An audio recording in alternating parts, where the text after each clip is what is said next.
Ya estamos aquí, muy bienvenidos como siempre a Punto de Encuentro con la Biblia. Continuamos con la serie Preparación para el Tiempo del Fin y en esta ocasión vamos a disfrutar del sexto tema titulado El cambio de la ley. Soy Nelson Salgado, profesor de la Facultad Adventista de Teología de Sagunto y me acompaña Josías Félix. Bienvenido, Josías. Muchas gracias, Nelson. También está con nosotros Claudia Dolete. Bienvenida, Claudia. Estoy encantada de estar junto a vosotros, de nuevo. Gracias. Y por último os presento a Israel Guntín. Bienvenido, Israel. ¿Qué tal? Muchísimas gracias. Aquí feliz con vosotros y disfrutando de este tema tan interesante. Antes de comenzar el tema que vamos a tratar en esta ocasión, quiero recomendaros quecurso.com, una plataforma gratuita que ofrece interesantes cursos de salud, de familia, de educación. También recordaros que durante esta serie estamos regalando el libro El conflicto de los siglos. Si lo queréis, solo tenéis que escribirnos a hola@hotmedia.es y os lo haremos llegar. Ahora sí, vamos a comenzar.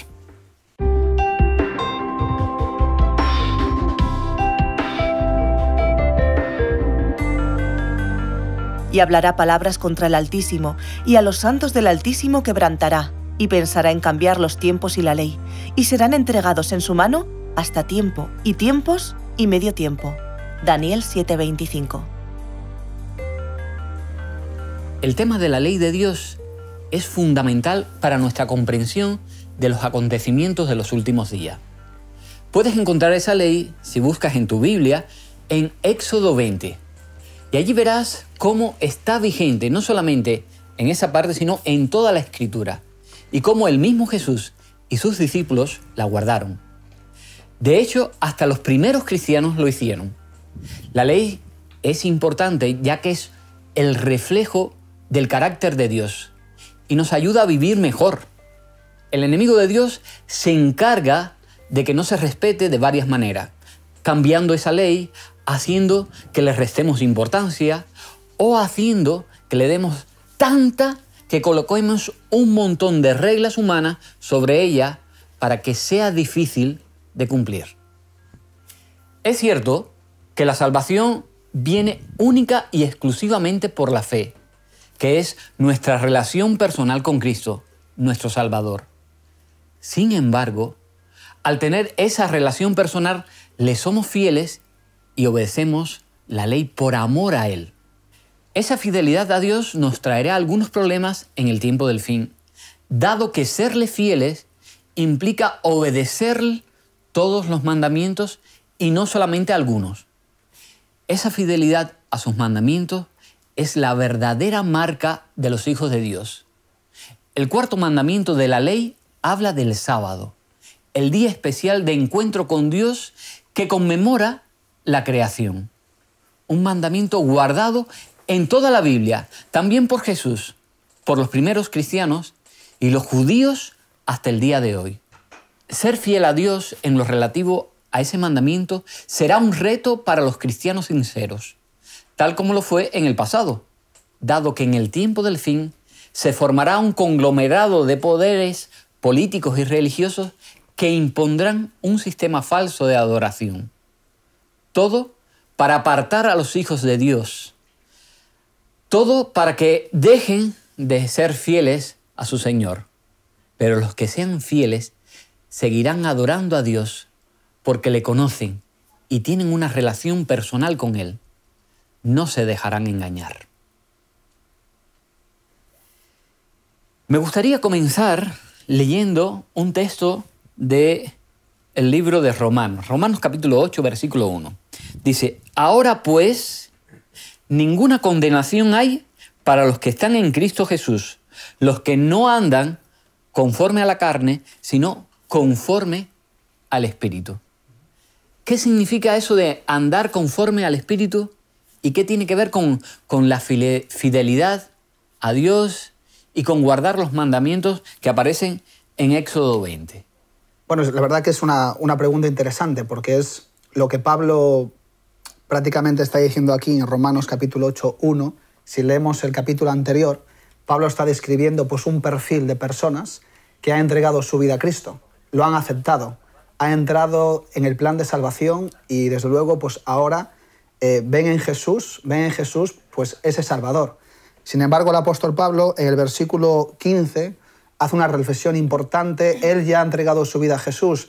Por lo menos cuando escribe el libro de Romanos se cree que él lo escribió 15 años después de su conversión. Hay quienes entienden que fue en el mismo instante por la reflexión que hace. Porque él dice, no entiendo lo que me pasa porque no hago lo que quiero, sino lo que aborrezco, ¿no?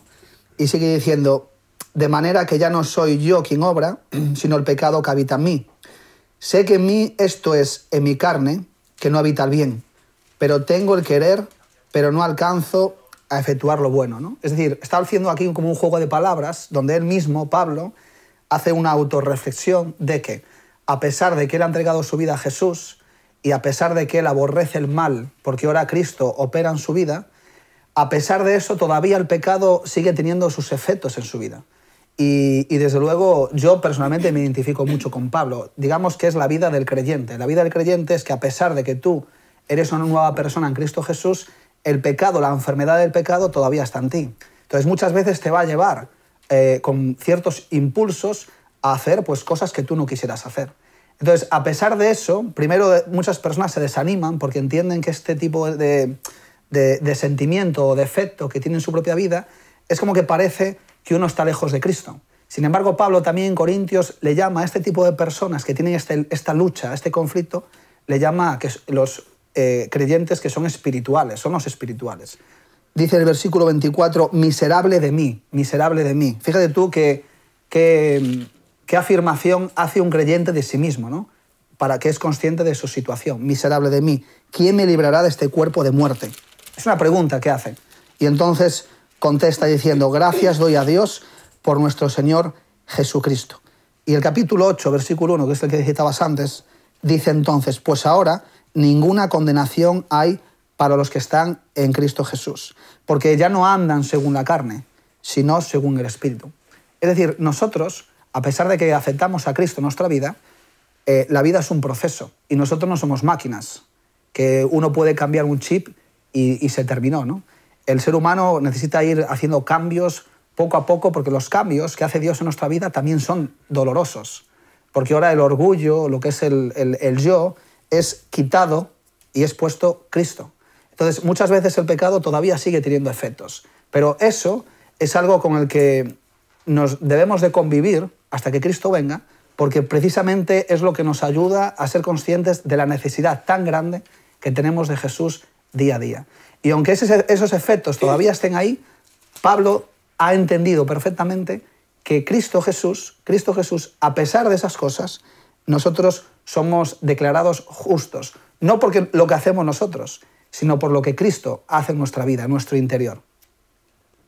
Más adelante Pablo menciona que el fin de la ley es Cristo. Y me gusta mucho esto porque muchas veces he entendido este texto como que el final, el término de la ley ha sido Cristo. Pero no es el final, no es que haya terminado la ley en Cristo, sino al contrario. El objetivo de la ley fue presentar a Cristo.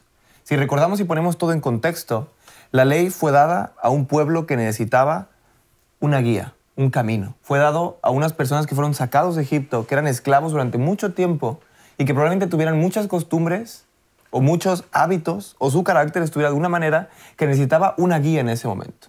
La ley era muy importante y la ley que se dio al pueblo de Israel fue una ley de mínimos. Fue una ley donde tenían que generarse esos mínimos en el ser humano. No matarás, no robarás, no engañarás a tu padre y a tu madre, lo respetarás, guardarás un día para mí, no tendrás otros dioses ajenos, etcétera, etcétera, etcétera. Cuando viene Cristo aquí a la tierra, cuando se presenta ante todo el pueblo, lo que ellos quieren es que se dé una especificación, que la ley se haga más grande, para que ellos puedan tener esa guía. Porque era el Mesías que habían esperado, era la revelación de Dios. Y esperaban que Jesús les diera esa revelación para que sumara más a la ley. Pero Cristo al contrario, Cristo minimiza la ley y en la minimización la maximiza. Y le preguntan, bueno, ¿en qué consiste la ley? Y él dice dos cosas. Amarás al Señor tu Dios con toda tu alma, con todo tu cuerpo, y amarás a tu prójimo como a ti mismo. Y es el resumen de la ley. Lo que les dice que la ley consiste en el amor. Entonces, por supuesto, como dijo muy bien Israel, todo tiene un proceso. Y esa es la intención, que la ley en nosotros lo que tiene que hacer es mostrarnos esa guía. ser ese camino, en que realmente veamos que nuestra vida, que nuestro corazón ame mucho más, ame a Dios y ame al prójimo. Entonces, de cierta manera, la vida en el Espíritu es esa vida que sin duda alguna sabe que la ley no lo salva, pero que sabe que la ley tiene un objetivo, que es llevarlo a Cristo, que es convertirlo en Cristo constantemente, que es ver esa guía de amor, que por ejemplo, cuando yo vivo en el Espíritu, sí, viviendo en el Espíritu, en ese proceso, yo estoy viendo que aún me cuesta mucho amar, bueno, pues aún tengo que estar mucho en ese camino. Entonces, ese objetivo es que el que vive en el Espíritu sabe que tiene una libertad, porque Cristo le dio esa libertad, la libertad de decidir entre sí y no, entre decir no quiero seguir a tu lado, o sí quiero ir contigo. Y eso es la vida en el Espíritu, la vida que sabe que su salvación está segura en Cristo Jesús, cuando estás bien arraigado en Él. Y que por supuesto tienes un proceso de crecimiento donde la ley como base, que es el amor, que es el carácter, tú te vas transformando cuando estás en convivencia con ella. Y probablemente la ley en algún momento lo que haga es condenarte, como lo dice muy bien Romanos. Vayas a ella y te condene y te diga, mira, estás haciendo las cosas bastante mal. En ese momento, en la vida en el Espíritu, tú vas a Cristo. Y Cristo lo que te dice es, no te preocupes, vete ya, pero no peques más. Sigue intentándolo, sigue creciendo. Entonces, no excluimos las caídas del ser humano en la vida en el Espíritu, sino lo que hacemos es incluirlas, porque vamos a caer, pero cuando caemos, el que tiene una vida en el Espíritu sabe, tiene confianza en que Cristo lo va a abrazar cuando él caiga y le va a decir, vete ya, no peques más, ve a la ley otra vez, ve otra vez a ella y sigue creciendo, sigue viendo todos los puntos que te faltan para poder amar más a tu prójimo y a Dios. Entender este proceso, como dice Josías, es muy importante, porque si no nos podemos llegar a desanimar e incluso llegar a ver en nosotros que nunca hemos alcanzado el objetivo. Por eso muchas personas dicen que Pablo aquí era un recién convertido, porque alguien que está diciendo así encuentro esta ley, que aunque quiero hacer el bien, el mal está en mí, es como que no, este tiene que ser una persona que no ha conocido bien a Cristo todavía. Debía ser alguien que estaba en sus inicios de conocer el Evangelio, ¿no? Sin embargo, para nada. Pablo está experimentando que a pesar de los años, a pesar de lo que conoce de Jesús, a pesar de lo que conoce de las Escrituras, a pesar de que conoce muy bien la ley, todavía hay algo dentro de él que le impulsa a veces pues, a equivocarse. Entonces, no es que Pablo esté justificando el pecado aquí, ¿no? Eso que quede claro. No es que Romanos 7 y 8 justifica el pecado, no. Bueno, como todavía el pecado está en ti, es normal que peques. No, está hablando de lo que es el proceso. Como bien dice Josías, el creyente está en crecimiento constantemente, nunca dejar de crecer. Entonces, a veces uno puede entender que cuando Cristo llega a tu vida, pues hace un clic y de repente ya tu transformación es absoluta, ¿no? Entonces ya está todo lo que se mueve en ti y todo lo que tú piensas, todo lo que tú dices, todo lo que tú haces, ya está todo bien. Y Romanos 7 y 8 nos dice que no, nos dice que todavía el pecado sigue ahí y que somos muy dependientes todavía de vivir en el Espíritu. Entonces, aunque cuando uno vive en el Espíritu, obviamente que quiere hacer lo correcto, pero aunque el pecado esté en ti y te lleve a veces a equivocarte, eso no quiere decir que tú seas una persona que Dios ya no te ama, sino al contrario, sino que Dios te está diciendo que el camino sigas hacia adelante, que el pecado todavía tiene efectos en ti, pero a medida que vayas creciendo, cada vez va a ser menos, ¿no? Y vivir en el Espíritu pues es simplemente que poco a poco el carácter de Cristo se va a ir reflejando más y más en cada uno de nosotros. Entonces, podemos decir que todos somos Pablo. Esa es la vida del creyente, es la lucha diaria. Pero no es lo que yo puedo hacer, es lo que Cristo puede hacer en mí. Además, creo que en estos versículos también el apóstol está poniendo un freno al orgullo espiritual, porque a veces hay personas que en un momento determinado espiritualmente han crecido y tal. No, yo ya no peco, ya... No. El pecado sigue tratando de hacernos caer, pero con la ayuda de Dios podemos continuar creciendo. Si estamos a su lado y con esa comunicación constante y teniendo una relación viva, pues es interesante la idea. No podemos llegar a un estado de espiritualidad que nos erijamos en cierta medida como jueces de nuestros hermanos o que somos la referencia en la iglesia, porque no es la idea.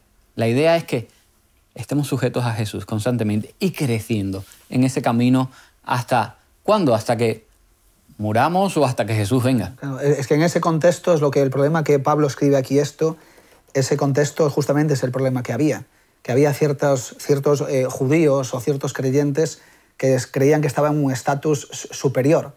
Santiago, por ejemplo, también habla mucho de esto, ¿no? A veces cuando uno cree que está en Cristo, pues de repente empieza como a elevarse de la tierra y empezar a pensar o a mirar a otros como un nivel superior. Sin embargo, Pablo aquí nos dice que todos estamos en el mismo suelo, partimos de la misma base. Primera de Juan, capítulo 4, versículo 19, dice que el que primero nos amó fue Cristo a nosotros, no nosotros a Él. Entonces nosotros amamos a Cristo, amamos a Dios, no porque haya salido de nosotros, sino es porque Él ha dado el paso primero. Entonces, Dios es el que viene a nuestra vida, nos busca, nos llama y trata de transformar nuestros corazones. Y nosotros respondemos a eso. Y eso hace que todos partamos del nivel cero, es decir, del nivel de la nueva vida en Cristo. Entonces, que mucho cuidado con a veces pensar que yo estoy pues echándole una mano a mi prójimo desde un nivel superior. Porque desde luego la Biblia nos dice que todos estamos en el mismo raso, ¿no? Desde luego, para todos se ha pagado el mismo precio. El pecado nos lleva a la muerte a todos. En ningún momento es obvio que no se puede disolver esta ley. Necesitamos de ella, necesitamos regirnos por unas pautas para saber si estamos en un buen camino. La ley no se puede quitar la ley, quitas a Cristo, quitas al carácter de Dios. Porque recordar la cruz está formada por dos maderos, ¿no?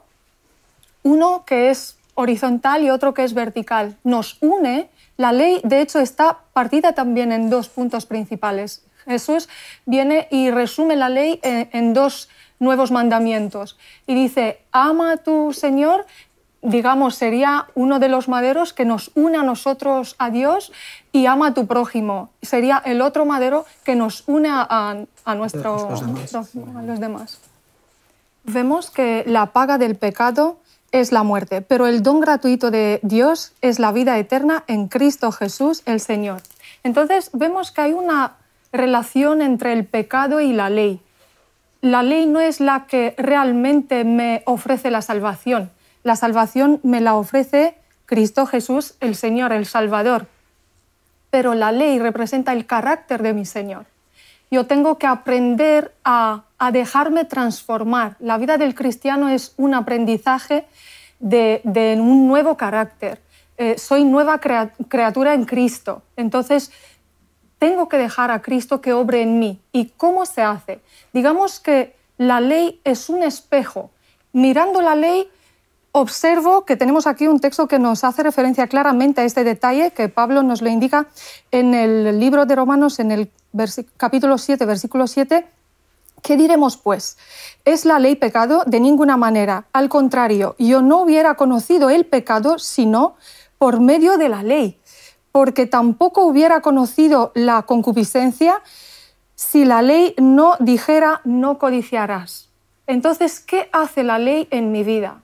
Incide para que pueda ver qué es lo que tengo que cambiar, qué es lo que tengo que quitar de mi vida. El espejo no me limpia, pero mirándome, yo observo lo que me va a limpiar o lo que me va a arreglar es mi mano. Tengo que hacer algo para que mi comportamiento, para que mi carácter sea transformado. A raíz del tema que ha introducido Claudia, me gustaría que ahondásemos más en esa idea. ¿En qué relación hay entre la ley y el pecado? Y sobre todo, ¿podemos ser salvos a causa del cumplimiento de la ley? Que hablásemos un poco para que nuestros amigos puedan entender más el tema. La ley nos muestra la necesidad de cambiar, nos muestra el pecado y vemos que no se puede quitar porque la ley es santa, el mandamiento es santo, justo y bueno. Necesitamos de un guía que nos pueda enseñar dónde tenemos que cambiar, qué es lo que tenemos que cambiar. De ninguna manera estamos salvos por la ley, pero la ley es la guía que nos conduce a un comportamiento, a un carácter, a una semejanza a nuestro Señor. Estamos salvos por la gracia, por la sangre de nuestro Señor.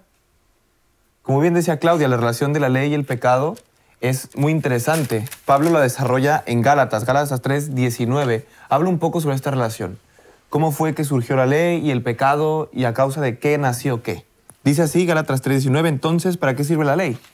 Fue añadida a causa de las transgresiones, hasta que viniera la descendencia a quien fue hecha la promesa y fue dada por medio de ángeles en manos de un mediador. Como hemos visto en programas anteriores, el hombre pecó, el hombre cayó.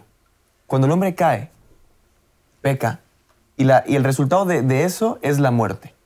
La muerte fue dado porque incumplimos esa ley que en ese momento fue oral ante ellos. No comerás de este árbol, una ley que se basaba en un pacto que tenía con el hombre, una fidelidad, una obediencia que tenía que hacer el ser humano, los primeros padres. A esa necesidad se tiene que dar una ley. Primero no se especificaba probablemente. Adán y Eva tenían muy bien guardado en sus corazones qué es lo que tenían que hacer, que era amar a su prójimo y amar a Dios con todo su corazón.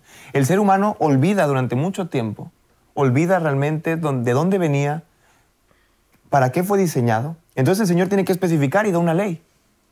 Pero da una ley, ¿por qué? A causa de los pecados de los hombres, a causa de que ellos se olvidaron, se apartaron de Dios.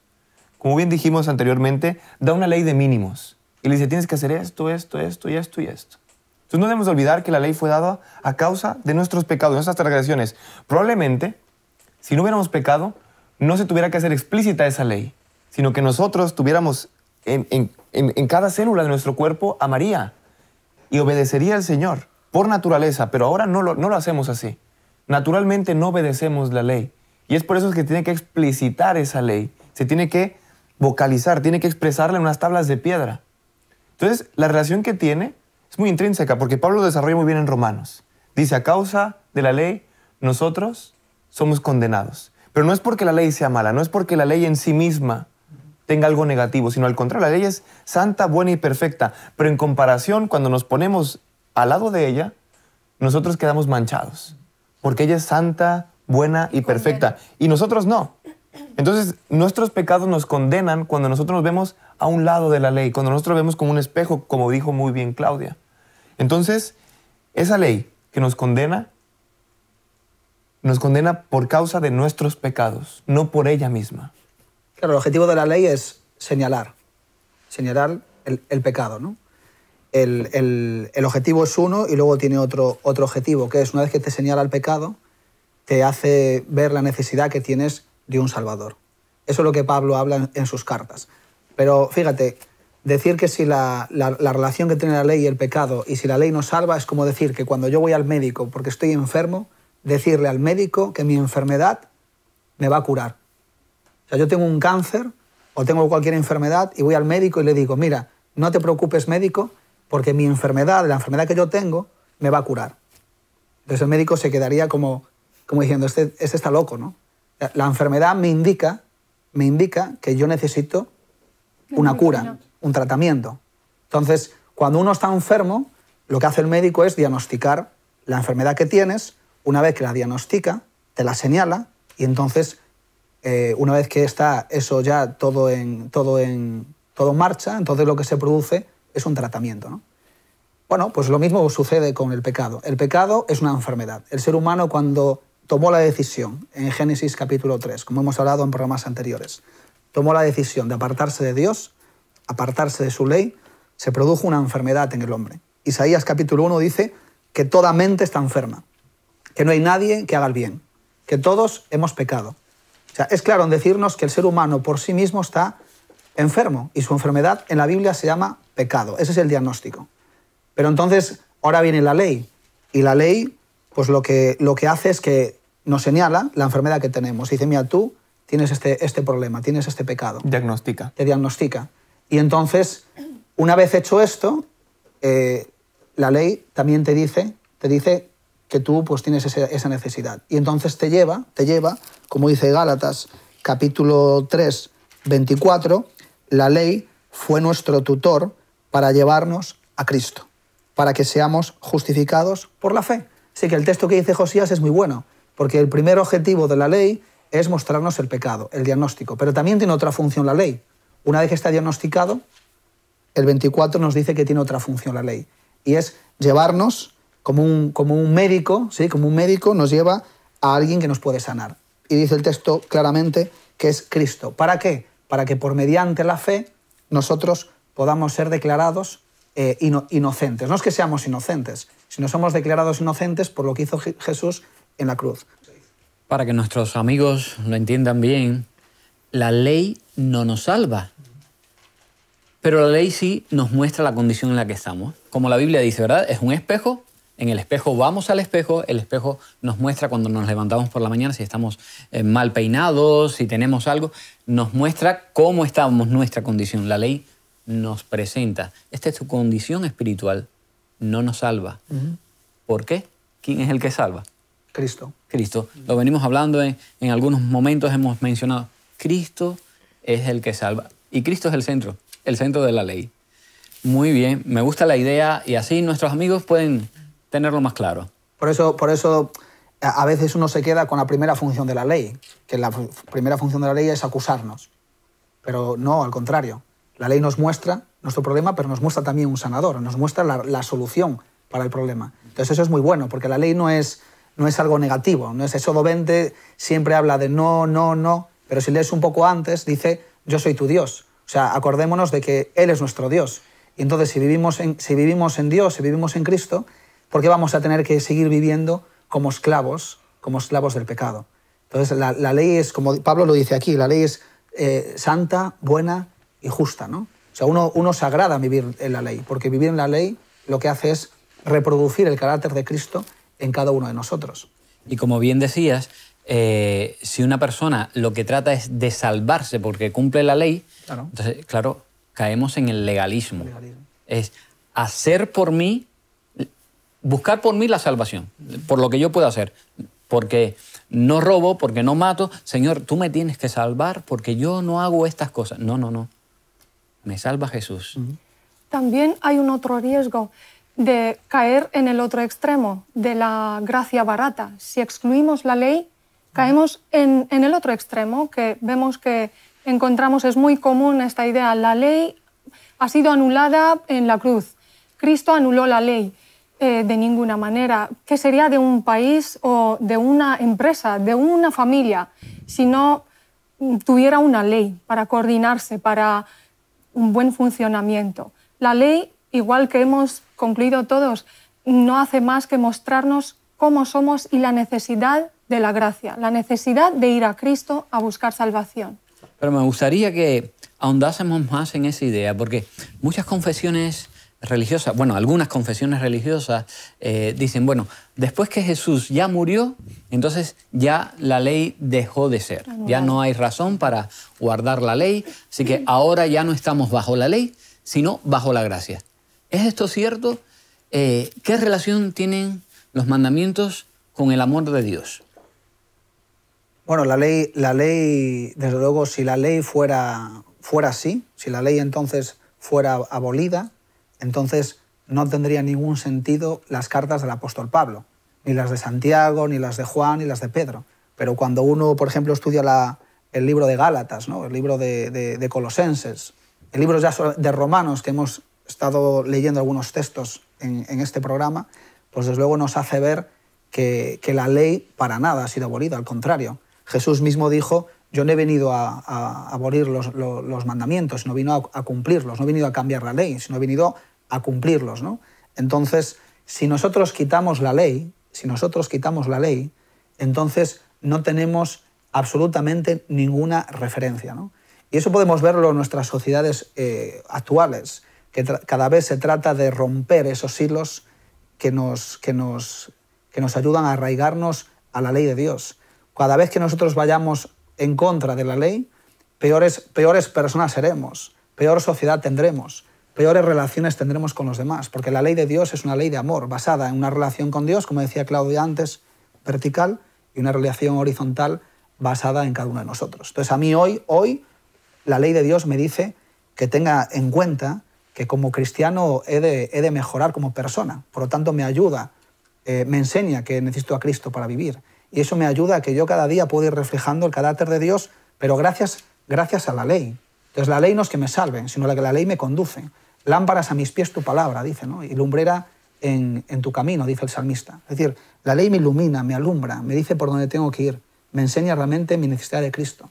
Entonces, cuando hacemos una lectura muy superficial, podemos llegar a conclusiones de decir, mira, la ley ha sido abolida, pero no hay ningún texto bíblico, no hay ninguna referencia bíblica donde se maximice eso, ¿no? Donde haya dicho alguno de los apóstoles o de los escritores bíblicos que la ley ha sido quitada, ¿no?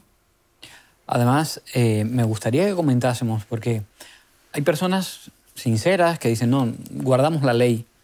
¿Se puede guardar una parte de la ley y dejar algún mandamiento sin cumplir? ¿Sería lógico eso?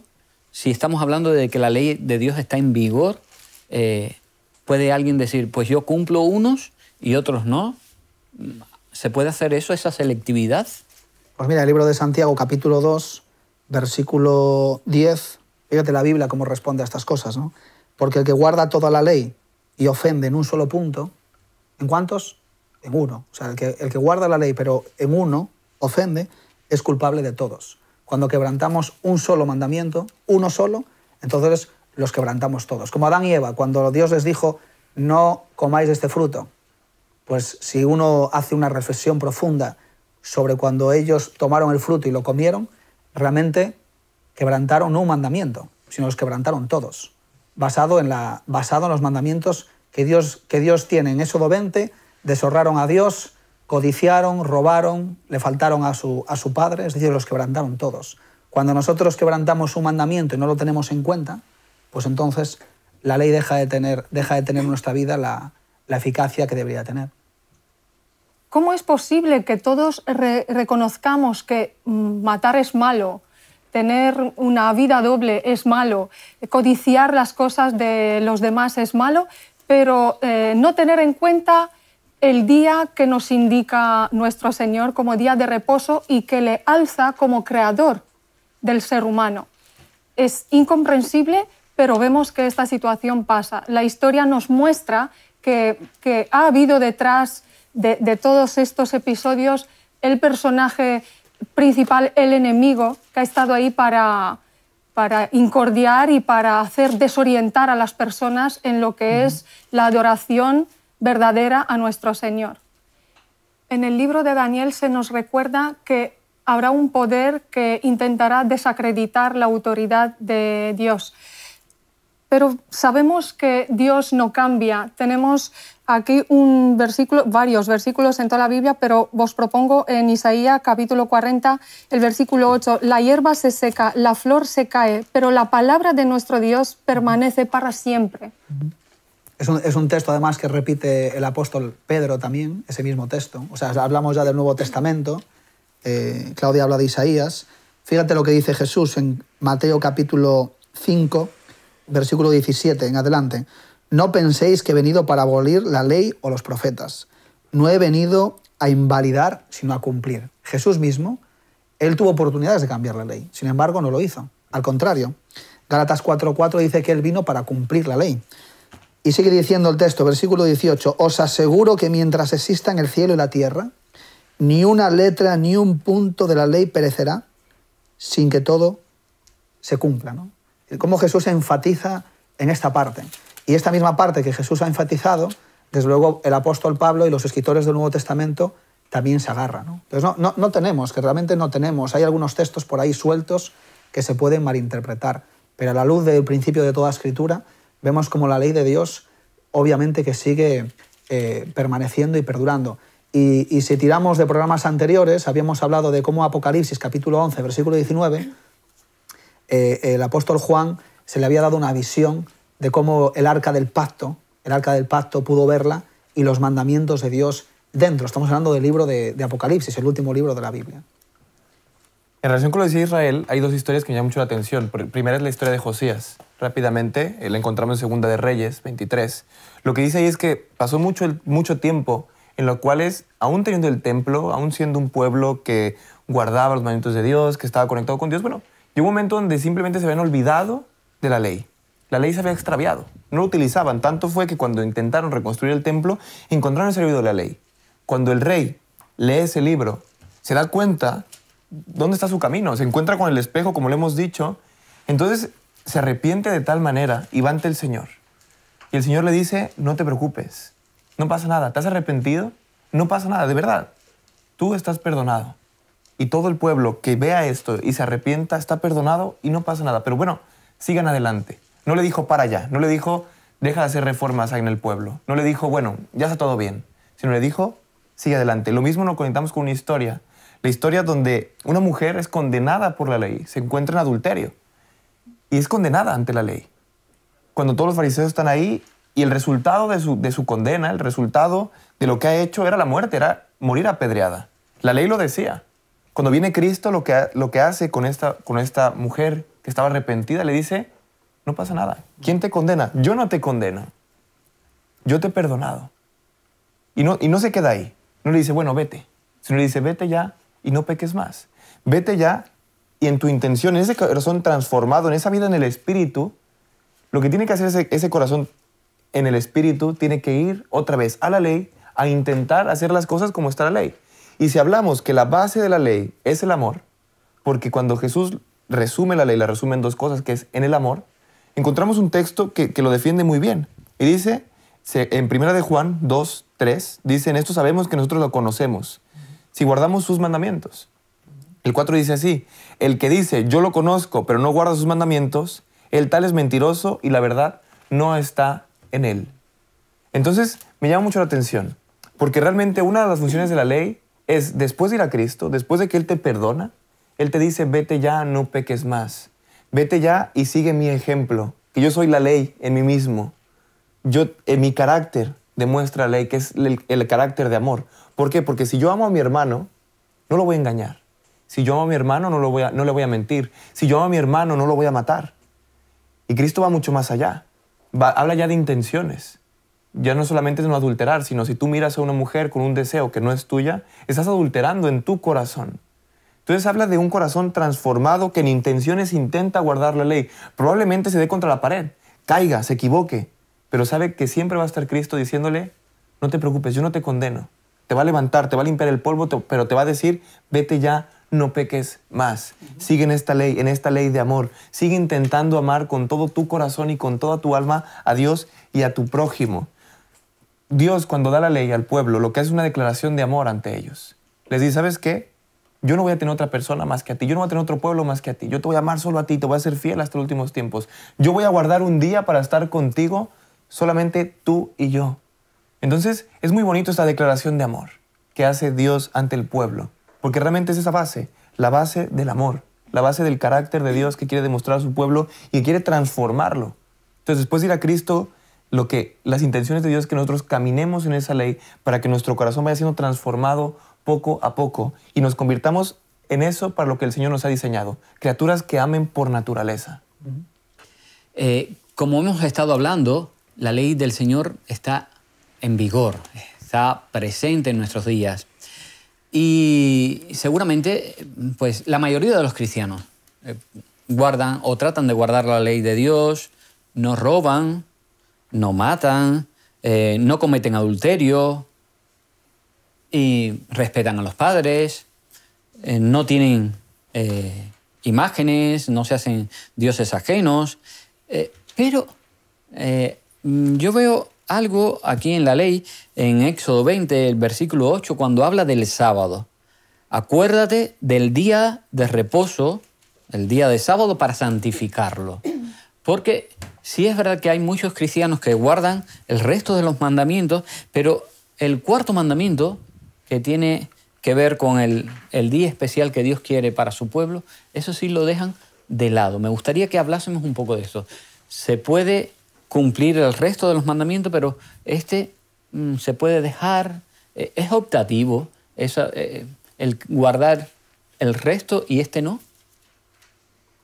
Guardar todos los mandamientos menos uno es no guardar todos los mandamientos. Uno hace la diferencia que no estamos guardando todo lo que deberíamos guardar.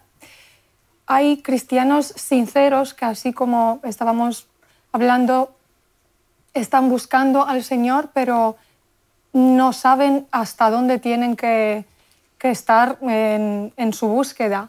Y vemos que el cuarto mandamiento está atacado con buenas razones por parte, o con malas razones por parte de Satanás. porque es el único mandamiento, es el único lugar en donde se encuentran los 3 elementos principales de un sello, de un rey, de una personalidad. Y recordamos, es el nombre, este mandamiento lo menciona muy bien, yo soy Dios, el que hizo, es su función, creador, y el dominio, la tierra, el cielo y todo lo que hay.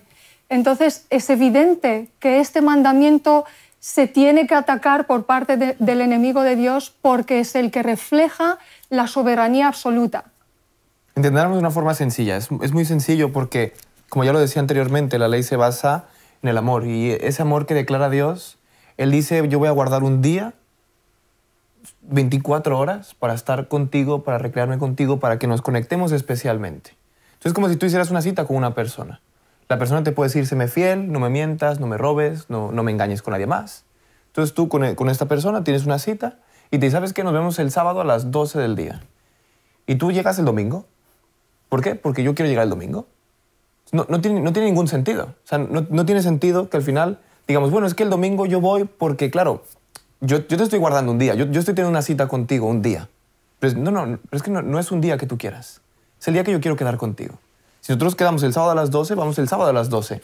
Y es una cuestión de amor, es una cuestión de dedicar tiempo a dedicar un día especial donde toda tu vida tenga que ver y todo ese día tenga que ver con esa persona, con Dios.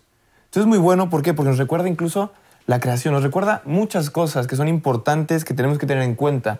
Incluso que Jesús vino aquí, los discípulos, los apóstoles, y se reunieron en sábado constantemente y guardaron ese mandamiento durante todo el Nuevo Testamento. Y encontramos muchas evidencias de ello. Por ejemplo, encontramos en Hechos evidencias de que Pablo estaba con sus discípulos y justo iban a las sinagogas, predicaban, reflexionaban, estaban reunidos en sábado, porque el sábado no había acabado.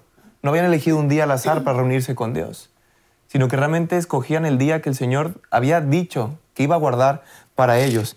Encontramos en Hechos de los Apóstoles esa evidencia, una evidencia en la que los apóstoles y los discípulos aún guardaban el sábado incluso después de que Jesús se fue. Encontramos en Hechos 13, 14, que dice, ellos pasando de Perge llegaron a Antioquía de Pisidia y entraron a la sinagoga un sábado y se sentaron. Después de la lectura de la ley de los profetas, los altos dignitarios de la sinagoga mandaron a decirles. Es decir, ellos guardaban el sábado, ellos se juntaban sábado a sábado a comer el pan, a compartirlo con sus hermanos, a reflexionar sobre ello, a ir a la iglesia, a esa eclesía que se inicia ese concepto en Hechos. Y Lucas 4, 14 también nos habla de que Jesús, estando presente, también fue a la sinagoga en sábado, también guardaba ese sábado, ese día especial con su Padre en esa relación. Entonces, como muy bien lo dice primero de Juan, ¿por qué no debemos de andar como Él anduvo? ¿Por qué no debemos guardar lo que Jesús hizo, si Él fue nuestro ejemplo? Y si Jesús dice que no pecó en nada, si Jesús dice que no transgredió ningún punto ni un ápice de la ley, entonces es decir que Él estuvo guardando el sábado como su Padre se lo había dicho, como en Éxodo 20 se había mandado. Entonces, ¿quién soy yo para decir, bueno, yo voy a guardar el lunes porque el lunes me gusta mucho y yo voy a guardar ese día? No, tú tienes que ir a la cita que el Señor te ha puesto, que es el día sábado, como lo dice muy bien aquí Éxodo 20. Sí, lo que dice Josías es muy interesante porque fíjate que el sábado es lo que a nosotros nos da sentido de identidad, de dónde venimos, nos da sentido también de pertenencia. Pertenecemos, no venimos de la nada, no venimos de algo que sucedió espontáneamente, sino venimos de la mente de un creador, de Dios. Y el sábado en el libro de Génesis aparece como el 7º día, es el único día que Dios lo bendijo y lo santificó. Es decir, es un tiempo en el cual nosotros entramos para estar en la misma presencia de Dios. Y desde luego es algo que nos da a nosotros un sentido, no solamente de pasado, porque a veces uno guarda el sábado pensando en el pasado, sino le da sentido a nuestro futuro. Nos da sentido a mirar hacia adelante con esperanza, sabiendo que el mismo Dios que nos creó, el mismo Dios que se hizo carne y vino a este mundo, nos salvó, también es el mismo Dios que vendrá a buscarnos en la segunda venida. Y esto nos ayuda a mirar sábado a sábado para que podamos reflexionar con esa identidad y ese sentido de pertenencia sobre lo que vamos a hacer por toda la eternidad. Nos ayuda a poder pensar en la eternidad. Entonces tiene que ver con esas pequeñas cosas. A veces en el libro de Génesis, cuando la serpiente le engañó a Adán y Eva por medio de un simple fruto, pues a veces esas pequeñas cosas son como que no son importantes. Hay que ver un fruto, ¿no? En el tema del sábado también uno puede preguntarse, bueno, los otros 9 mandamientos están bien, pero el sábado parece algo absurdo, ¿no? Sin embargo, esas pequeñas cosas es realmente lo que le dan profundidad a nuestras creencias, porque el sábado no solamente es un día, sino es un día especial porque Dios fue el que lo bendijo y lo santificó. Y nosotros no hemos de adorar a Dios según nuestras ideas, hemos de adorar a Dios según lo que Dios nos ha enseñado.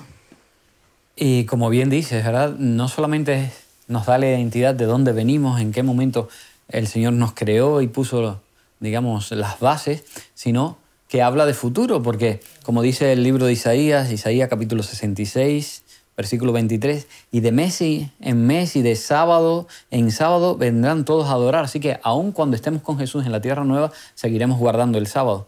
Bueno, si en la Biblia está claro que hay que guardar los mandamientos, que hay que guardar también el sábado, ¿por qué hay tantos cristianos que no guardan el sábado, en cambio guardan el domingo en cierta medida?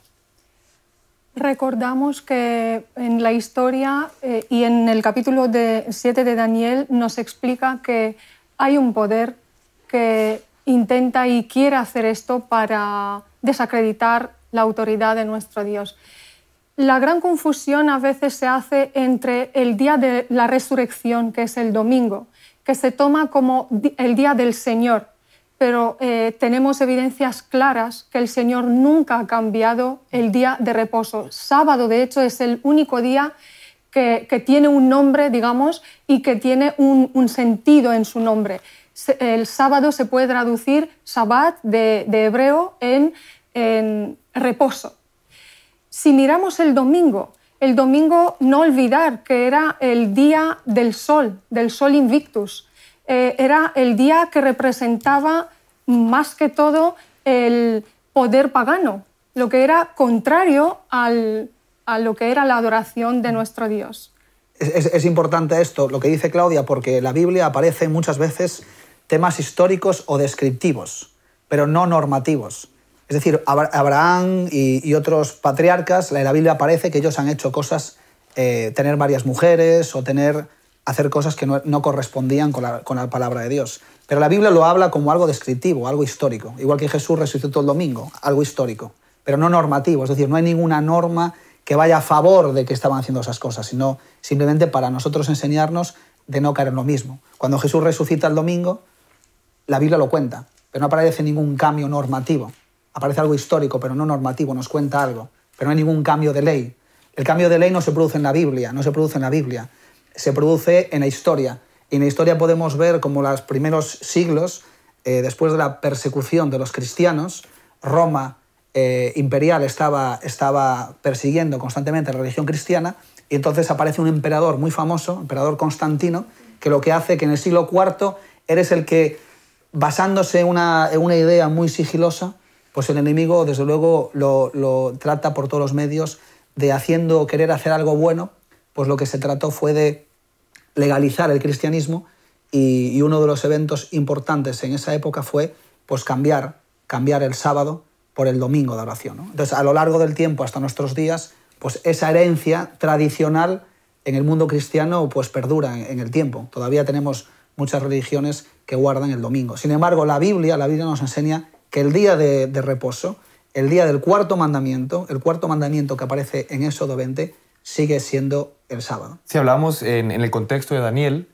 hablamos de ese gran conflicto, ¿no? Donde Lucifer, donde ese ángel de luz quería tener el poder de Dios. Entonces Daniel justo ya lo profetizaba, ese cambio histórico del sábado al domingo, donde Daniel 7 ya nos relata que ese poder se creía con autoridad para cambiar incluso el día de reposo. Entonces, si nos damos cuenta, en este gran conflicto tiene mucho sentido que Lucifer, que Satanás, cambiara ese día. ¿Para qué? Para suplantar y creerse con autoridad delante de Dios, para si Dios dice el sábado, él dijera no, claro, yo pongo el domingo. Dios tiene su plan de salvación y obviamente el enemigo en esta controversia también tiene su plan para estorbar el plan de salvación, ¿no? Entonces es importante que en este contexto de gran conflicto podemos ver a lo largo de la Escritura cómo Dios tiene su plan y lo va a llevar a cabo, pero el enemigo siempre ha tratado de entorpecerlo para que podamos ser engañados y no ser salvos. Queridos amigos, solo Cristo salva. Pero al aceptar a Jesús como Salvador personal y mantener una relación con Él, nuestra vida debe cambiar. Al arrepentirnos de nuestros caminos equivocados y comenzar uno correcto, con Él somos transformados, poco a poco, por el Espíritu Santo, gracias a la contemplación del carácter perfecto de Jesús. Somos obedientes a la ley, no porque nos salve, sino por amor y fidelidad a Dios. La fidelidad y la obediencia son la consecuencia natural de nuestra sincera entrega al Señor.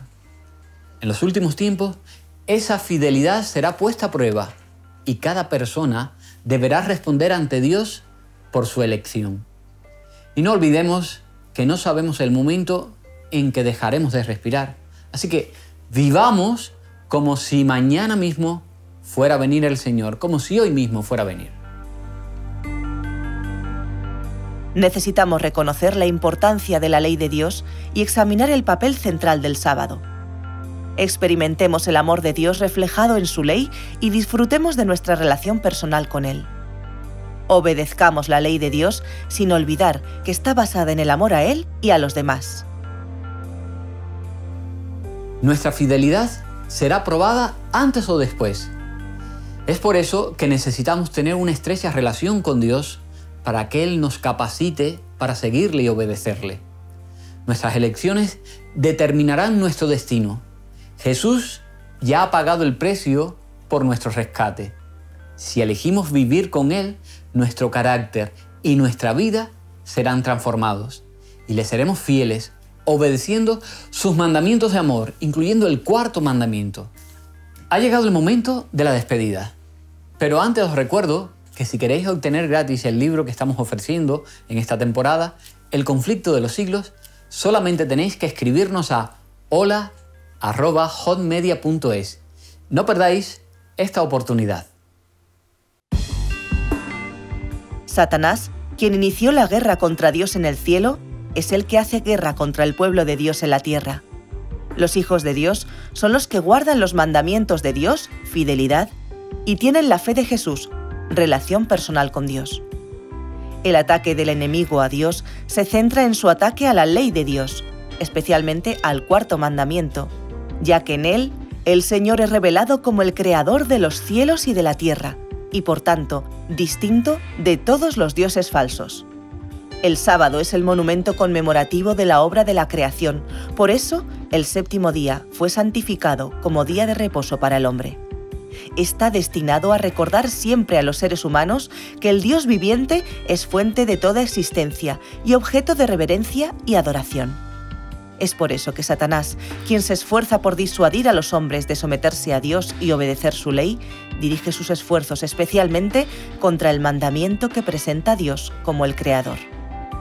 En los últimos días, Dios tendrá sobre la tierra gente que se mantendrá resuelta y firme en su fidelidad a Él, una lealtad manifestada en su obediencia a los mandamientos de Dios, a todos ellos, incluyendo el del sábado, el único que específicamente señala al Señor como Creador y apela a nuestra adoración.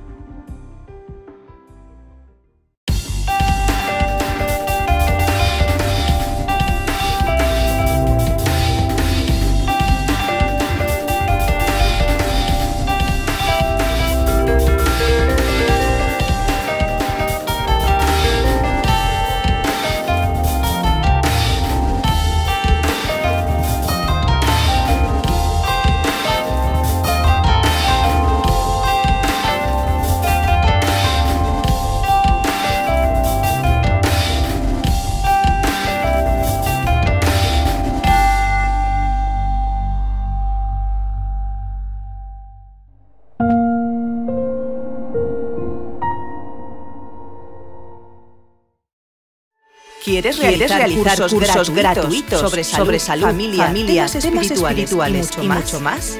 Entra ahora en quecurso.com y disfruta de cursos tan interesantes como la verdad en 2 minutos, salud y vida, embarazados frente al dolor, a través del Apocalipsis o valores de siempre, entre otros. Recuerda quecurso.com.